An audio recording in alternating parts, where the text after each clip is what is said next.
And tonight, a very grim picture being painted by Detroit's emergency manager on the city's financial future.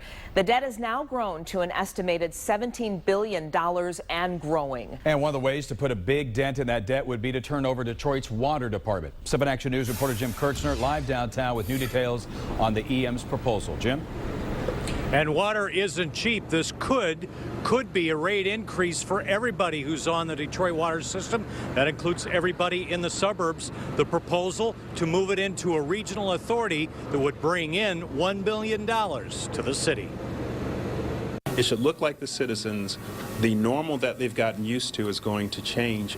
The emergency manager could do it with the stroke of a pen, turn the water department over to a regional authority, keeping the ownership in the city, but also getting new money. It would be similar to Cobo Center, or also plans to spend $1.25 billion over the next 10 years to improve all city services, including public safety. So that police can act like police, so that EMTs come when you call them, okay, so that blight, rows and rows of houses on city blocks burned out, roofs falling in, trees growing up in the middle of them, cease to exist.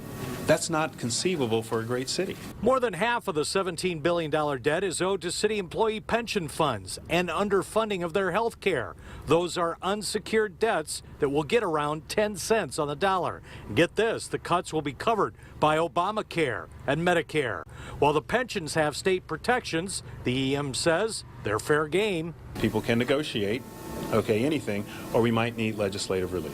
City employee pension reps were in the closed-door meeting. They did not want to talk on camera. But as 7 Action News has been reporting, they've set aside $5 million from their $5 billion in pension funds to fight on behalf of their 30,000 active and retired employees. We look forward to working with him.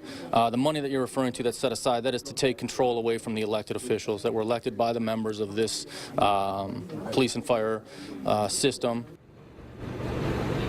That's the power struggle that could be in place over the pension funds. So much at stake for city employees, their pensions, their health care. The emergency manager knows it. He is scheduling a meeting for next Thursday with those employees to go over all of their issues. We're live out here at Metro Airport. Jim Kurtzner, 7 Action News.